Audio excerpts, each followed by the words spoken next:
프로페셔널한 정신력이 좀 약하다. Kalian jauh lebih bagus dari mereka. Cuman mental. 물론 이게 딱 뭐 이게 표현하기 그렇지만은 사실은 인도네시아 와서 내가 전혀 Terima kasih Indonesia atas kepercayaan dan dukungan yang tiada henti kepada saya.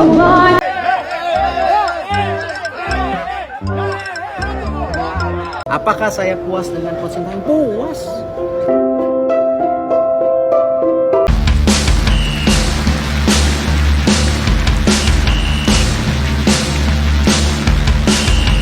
Assalamualaikum warahmatullahi wabarakatuh. Selamat datang di Nusantara Olahraga.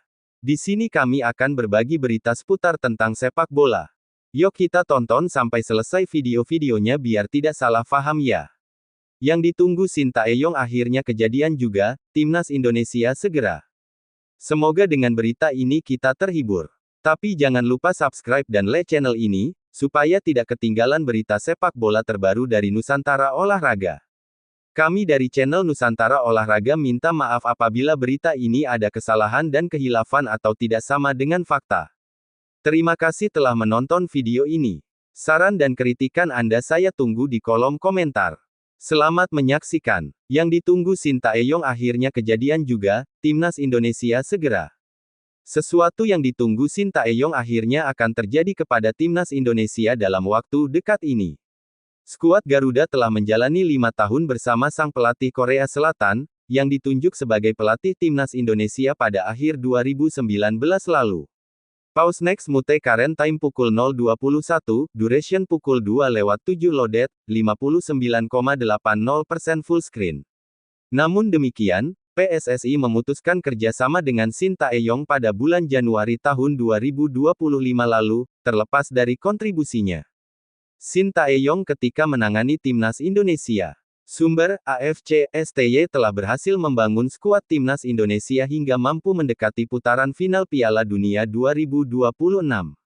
Sang pelatih berusia 54 tahun berhasil membantu Timnas Indonesia lolos ke putaran ketiga kualifikasi Piala Dunia untuk pertama kalinya sepanjang sejarah. Bersama Sintayong, skuad Garuda meraih 6 poin dari 6 laga hingga November tahun 2024, dan punya peluang untuk lolos ke putaran final. Namun, Sintayong kini telah pergi dan Patrick Kluivert menjadi penerusnya mulai Januari lalu. Dalam laga debutnya yang digelar tanggal 20 Maret tahun 2025, Kluivert menderita kekalahan telak dengan skor 1-5 saat Timnas Indonesia dibantai Australia. Namun, kemenangan tipis 1-0 atas Bahrain berkat gol oleh Romeni membantu skuad Garuda untuk menjaga asa lolos. Kini, Timnas Indonesia berada di peringkat keempat grup C kualifikasi Piala Dunia 2026 dengan raihan 9 poin dari 8 laga. Skuad Garuda unggul 3 poin dari Bahrain dan China yang menempati urutan kelima dan keenam. Masih ada 2 laga lagi yang harus dimainkan pada bulan Juni nanti, dan duel kontra China di Stadion Utama Gelora Bung Karno SUGBK sangat penting untuk dimenangkan. Jika mampu memenangkan laga itu, maka skuad Garuda kemungkinan besar akan mengunci tiket ke putaran keempat. Masih ada peluang lolos langsung ke putaran final, namun melanjutkan perjuangan ke putaran keempat kualifikasi Piala Dunia 2026 lebih memungkinkan untuk Timnas Indonesia. Dengan situasi yang ada saat ini, penantian Sintayong akhirnya tiba setelah sang pelatih asal Korea Selatan pernah menyampaikannya pada 2024 lalu. Ketika putaran ketiga kualifikasi Piala Dunia 2026 baru dimulai, STY pernah berbicara kepada media Korea Selatan, Daum, bahwa targetnya adalah peringkat ketiga atau keempat. Saya pikir jika Anda menetapkan tujuan dan melakukan yang terbaik, maka impian Anda pasti akan terwujud, kata Sin kepada Daum. Sintayong mengindikasikan bahwa kelolosan langsung ke putaran final dengan finish di 2 besar tidaklah realistis. Jadi, dia menargetkan peringkat 3 atau keempat. Saya tak mau memberi tekanan kepada para pemain melalui sesuatu yang tidak realistis, jadi saya targetkan finish di peringkat ketiga atau keempat, kata Sin, masih dari wawancara yang sama. Kini, target Sintayong tersebut hampir menjadi kenyataan meskipun dia tidak lagi menjabat sebagai pelatih Timnas Indonesia. Pada Maret lalu, meski bukan lagi pelatih skuad Garuda, STY masih menyaksikan kiprah mantan anak-anak asuhnya melalui berbagai cara nonton bareng di Jakarta. Dia pun memberikan dukungan dan bahkan ikut bergembira setelah timnas Indonesia menang atas Bahrain lewat gol oleh Romeni. Impian Sintayong soal timnas Indonesia tetap dibawa meskipun sang pelatih tidak lagi menjabat. Ini tidak hanya menjadi penantian panjang bagi pelatih berusia 54 tahun itu, melainkan juga bagi seluruh rakyat Indonesia. Rangkap jabatan Sintayong setelah tak melatih timnas Indonesia, full-time wakil presiden KFA, part-time GM klub spesialnya. Ex-pelatih timnas Indonesia, Sintayong kini punya rangkap jabatan untuk mengisi kesibukannya pasca jadi juru taktik skuad Garuda. Sintayong sedang menikmati banyak kesibukan pasca tak melatih timnas Indonesia lagi sejak awal Januari tahun 2025 lalu. Setelah jadi wakil presiden KFA, kini Sintayong menerima jabatan baru pada Rabu, tanggal 16 April tahun 2025. Klub yang 13 tahun dibela Sintayong sebagai pemain, Songnam FC mengumumkan legendanya itu akan jadi general manager secara part-time. Artinya jabatan ini tidak akan menyita waktu Sintayong secara penuh. Mantan pelatih timnas Indonesia Sintayong dan Asnawi Mangkualam yang terlihat berpelukan setelah pertandingan Port FC vs True Bangkok United di Liga Thailand, Minggu, tanggal 16 April tahun 2025. Sehingga ia bisa lebih fokus di jabatan lainnya yang membutuhkan fokus penuh sebagai wakil presiden KFA. Songnam FC merekrut legenda klub, Sintayong, sebagai general manager paruh waktu hingga akhir tahun ini, tulis pernyataan resmi Songnam FC sebagaimana dikutip dari laman resmi klub, Rabu tanggal 16 April tahun 2025. Sebagai general manager paruh waktu, Sintayong akan berperan sebagai penasihat dan memberikan dukungan untuk kemajuan klub serta memperkuat manajemen tim dan membantu pelatih Songnam FC, Jeon Kyung-jun, tambahnya. Sebagai general manager paruh waktu, Sintayong akan berperan sebagai penasihat dan memberikan dukungan untuk kemajuan klub serta memperkuat manajemen tim dan membantu pelatih Songnam FC, Jeon Kyung-jun, tambahnya. Sebagai general manager paruh waktu, Sintayong akan berperan sebagai penasihat dan memberikan dukungan untuk kemajuan klub serta memperkuat manajemen tim dan membantu pelatih Songnam FC, Jeon Kyung-jun, tambahnya. Sebagai general manager paruh waktu, Sintayong akan berperan sebagai penasihat dan memberikan dukungan untuk kemajuan klub serta memperkuat manajemen tim dan membantu pelatih Songnam FC, Jeon Kyung-jun, tambahnya. Melihat sejarah klub, saya merasa posisi klub saat ini tidak sesuai dengan tempat yang seharusnya, kata Sintayong. Berdasarkan pengalaman saya sejauh ini, saya akan berupaya membantu klub dan para pemain saat ini agar tidak hanya promosi, tapi juga kembali ke tempat yang memang layak bagi Songnam FC, tambahnya. Sementara itu, untuk wakil presiden KFA, jabatan ini didapat setelah ditunjuk dalam Kongres Delegasi KFA pada tanggal 4 April tahun 2025 lalu. Sintayong bersama Park Hang-seo akan jadi wakil presiden KFA, sementara presiden KFA sendiri dijabat oleh Chung Mong-kyu. Mantan pelatih timnas Indonesia, Sintayong, sedang menjalani sesi syuting cameo pada film Indonesia berjudul Ghost Soldier di kawasan Subang, Jawa Barat, Minggu, tanggal 19 Januari tahun 2025. Tampaknya Sintayong masih menikmati dua jabatan yang kini jadi tanggung jawabnya tersebut. Ia belum akan terburu-buru kembali ke lapangan untuk melatih lagi. Penyebab Sintayong tak saksikan laga Timnas Indonesia vs Timnas Bahrain di SUGBK. Sintayong tidak menyaksikan laga Timnas Indonesia vs Timnas Bahrain di Stadion Utama Gelora Bung Karno SUGBK akan diulas Okezone. Sesuai jadwal, Timnas Indonesia akan menjamu Bahrain di lanjutan matchday 8 grup C kualifikasi Piala Dunia 2026 zona Asia pada Selasa, tanggal 25 Maret tahun 2025 pukul 20.45 waktu Indonesia Barat. Banyak pencinta sepak bola tanah air yang bertanya, apakah Sintayong akan menyaksikan laga Timnas Indonesia vs Bahrain di SUGBK atau tidak? Setelah ditunggu-tunggu, Sintayong akhirnya memberikan jawaban. Pelatih 54 tahun itu mengonfirmasi tidak datang ke SUGBK untuk laga Timnas Indonesia melawan Bahrain. Namun, ia memastikan akan menyaksikan laga Timnas Indonesia vs Timnas Australia dan Timnas Indonesia vs Timnas Bahrain di salah satu lokasi nonton bareng di Jakarta. 1. Sintayong menyaksikan laga timnas Indonesia di lokasi nonton bareng.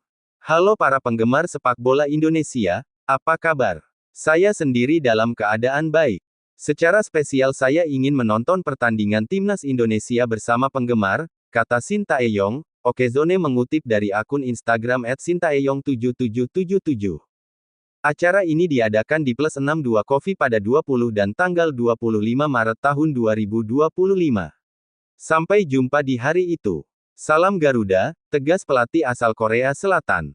Fakta ini membuktikan Sintayong masih memberikan dukungan kepada timnas Indonesia sekalipun tak lagi membesut skuad Garuda. Harapannya dukungan dari Sintayong memberikan dorongan positif kepada JIZ dan kawan-kawan. 2. Patrick Kluivert incar 4 angka dalam 2 laga timnas Indonesia pada Maret tahun 2025. Dalam 2 laga Maret tahun 2025, pelatih timnas Indonesia Patrick Kluivert mengincar 4 angka. 1 angka didapat di markas Australia, dan poin penuh saat menjamu Bahrain. Namun, potensi timnas Indonesia menyabet 6 angka juga terbuka. Salah satu faktornya karena secara materi pemain timnas Indonesia tidak kalah dari Australia, apalagi Bahrain. Timnas Indonesia juga semakin kuat karena ketambahan 4 pemain berkualitas dalam laga Maret tahun 2025. Selain oleh Romeni, 3 nama lain adalah Emil Audero, Dean James dan Joey Pelupesi. Menarik menanti aksi timnas Indonesia dalam laga Maret tahun 2025. Sanggupkah tangan dingin Patrick Kluivert memberikan hasil positif kepada skuad Garuda? Rotasi Sintayong sukses, timnas Indonesia menang besar. Timnas Indonesia akhirnya mampu menunjukkan kelasnya sebagai tim yang diunggulkan di Piala AFF 2022. Skuad besutan pelatih Sintayong itu sukses meraih kemenangan dengan skor yang mencolok atas Brunei Darussalam yakni 7-0. Bermain Stadion KLFA, Kuala Lumpur, Malaysia, Senin tanggal 26 Desember petang. Skuad Garuda tampil impresif, sang pelatih melakukan rotasi pemain besar-besaran di pertandingan kedua grup A ini. Hasilnya, timnas bermain lepas dan agresif dengan mengemas 7 gol.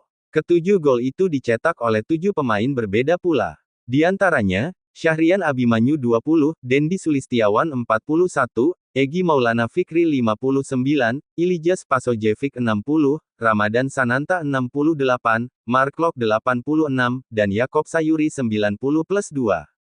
Jalannya pertandingan. Sejak kick-off timnas tampil mendominasi permainan, kesempatan emas diciptakan di 10 menit pertama.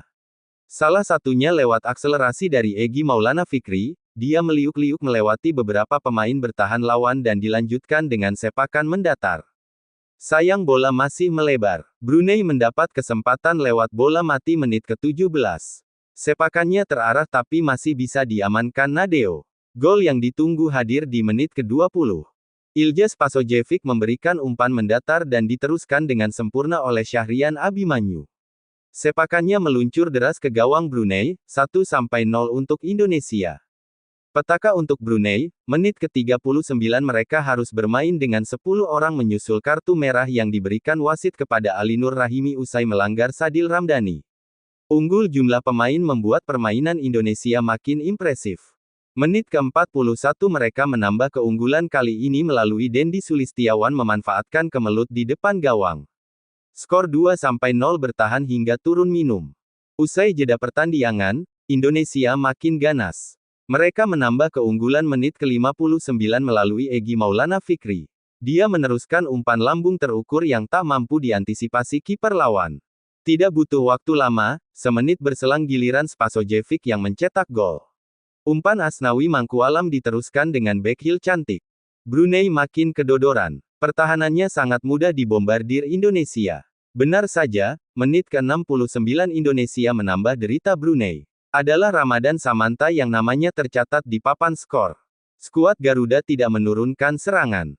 Beberapa pemain diganti dengan semangat bertambah. Menit ke-86 Mark Klok mencetak gol ke-6 untuk Indonesia. Dan diakhiri oleh gol Yakob Sayuri di injury time. Tidak ada gol tambahan tercipta skor 7-0 untuk Indonesia bertahan hingga peluit panjang dibunyikan. Ini jadi kemenangan kedua Indonesia di Piala AFF 2022 yang membawa Garuda memuncaki klasemen sementara grup A dengan 6 poin dari 2 laga.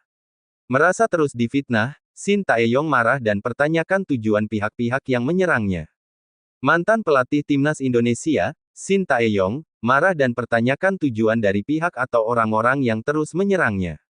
Shin Tae-yong telah resmi dipecat oleh PSSI dari kursi kepelatihan timnas Indonesia pada Senin tanggal 6 Januari tahun 2025. Setelah pemecatan tersebut, Shin Tae-yong pun akhirnya memutuskan meninggalkan Indonesia pada Minggu, tanggal 26 Januari tahun 2025 lalu. Juru taktik berusia 54 tahun tersebut memutuskan kembali ke kampung halamannya Korea Selatan. Namun, setelah kembali ke negeri ginseng, sorotan kepada mantan pelatih timnas Indonesia tak kunjung reda. Ada beberapa pihak yang membuat Shin Tae-yong merasa belum tenang dan gelisah. Pasalnya, belum lama ini memang ramai beberapa pemberitaan yang menduga Shin Tae-yong menggunakan buzzer di media sosial. Pemberitaan ini atas dasar dari Football Institute yang memberikan hasil penelitian dari Drone Emprit dan menjelaskan dugaan Shin Tae-yong memakai buzzer di media sosial. Menurutnya, hasil dari riset analisis media sosial itu menunjukkan ada akun bot yang terorganisir menyuarakan dukungan ke STY, Shin Tae-yong. Akhirnya Shin Tae-yong kembali ke Indonesia, bawa sosok baru dari Korea Selatan.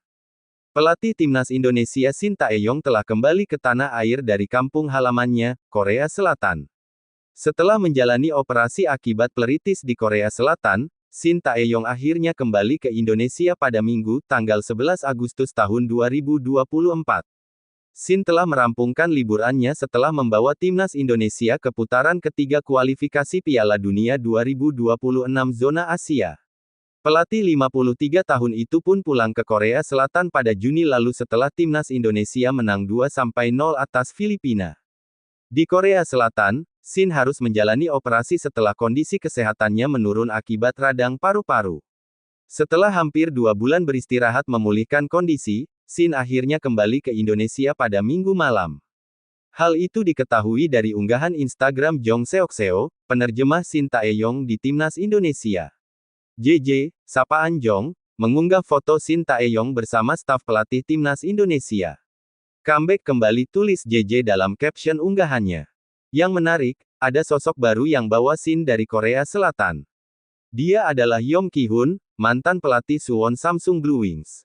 Dalam foto yang diunggah JJ, Yeom terlihat di bagian paling kanan dengan mengenakan pakaian berwarna hitam. Sebelumnya diberitakan bahwa Yeom diajak masuk dalam jajaran asisten pelatih Shin Tae-yong di timnas Indonesia. Dikutip dari media Korea Selatan, Sports Chosun, Shin Tae-yong dikabarkan telah menghubungi Yeom bulan lalu untuk mengajaknya menjadi pelatih striker tim Garuda. Menurut orang dalam tersebut, Yeom didekati oleh Shin bulan lalu. Dia, Shin, melakukan pembicaraan dengannya untuk pekerjaan tersebut, tulis Sports Chosun. Yeom dikabarkan menerima pinangan Shin setelah melihat komitmen sang pelatih dan potensi sepak bola Indonesia. Timnas Indonesia tak lagi memiliki pelatih khusus penyerang sejak Zenan Radoncic hengkang pada 2022. Posisi asisten pelatih timnas Indonesia juga lowong setelah Nova Arianto diangkat menjadi pelatih timnas U17 Indonesia. Kini Shin Tae-yong ditunggu tugas untuk mempersiapkan timnas Indonesia tampil di kualifikasi Piala Dunia 2026 zona Asia. Indonesia tergabung di grup C ajang tersebut bersama China, Bahrain, Jepang, Arab Saudi, dan Australia. Pada laga pertama, timnas Indonesia akan bertandang ke markas Arab Saudi pada tanggal 5 September mendatang. Sosok di balik keputusan Shin Tae-yong melatih timnas Indonesia. Ada satu sosok yang memiliki andil besar dalam keputusan Shin Tae-yong untuk melatih timnas Indonesia. Shin Tae-yong dikabarkan resmi ditunjuk oleh PSSI untuk menjadi pelatih timnas Indonesia, menggantikan posisi Simon McManamy yang lebih dulu didepak. Kabarnya pertemuan terakhir antara PSSI dan Shin Tae-yong yang dilakukan secara tertutup untuk membahas kesepakatan kontrak, telah mencapai final. Keputusan PSSI memilih Shin Tae-yong ketimbang Luis Milla lantaran latar belakang pelatih asal Korea Selatan itu yang lebih mumpuni. Kabar soal Shin Tae-yong yang segera berada di Indonesia tersebut disampaikan langsung oleh Wakil Ketua Umum PSSI Cucu Sumantri. Perkenalan Shin Tae-yong sebagai pelatih anyar timnas Indonesia direncanakan berbarengan dengan pembukaan Kongres PSSI yang dijadwalkan pada tanggal 25 Januari mendatang. Maaf saya tidak bisa memberikan keterangan lebih lama karena saya sedang umrah, kata Cucu Sumantri, Senin tanggal 23 Desember tahun 2019. Untuk pelatih timnas Indonesia senior adalah Sintayong. Januari akan kami kenalkan Sintayong, ucap Cucu Sumantri menambahkan. Keputusan Sintayong yang kini bersedia melatih timnas Indonesia sejatinya membutuhkan banyak pertimbangan. Pasalnya, sebelumnya, Sintayong juga memberikan penawaran sebagai pelatih kepada klub China Shenzhen FC. Namun, Sintayong memutuskan melatih timnas Indonesia lantaran mendapatkan nasihat dari pelatih Vietnam yang baru saja meraih medali emas di SEA Games 2019, Park Hang-seo. Lebih lanjut, dirinya sangat terinspirasi dari Park Hang-seo yang dapat menularkan semangat sepak bola Korea kepada pemainnya asuhannya. Saya melihat potensi itu, melatih timnas Indonesia, dan ingin menantang diri saya sendiri, katanya. Seperti pelatih Vietnam, Park Hang-seo, saya berharap gaya Korea bisa meledak di Indonesia, ujar Sintayong. Meski telah dipastikan melatih timnas Indonesia, Sintayong belum diketahui akan mendapatkan kontrak berdurasi berapa tahun. Demikian video kami pada kali ini. Semoga menghibur teman-teman semua. Apabila video ini ada kesalahan, kami mohon maaf yang sebesar-besarnya. Komentar dan saran Anda saya tunggu. Demi kebaikan kita bersama. Tapi jangan lupa subscribe dan like-nya supaya tidak ketinggalan video-video terbaru dari Nusantara Olahraga. Wassalamualaikum warahmatullahi wabarakatuh.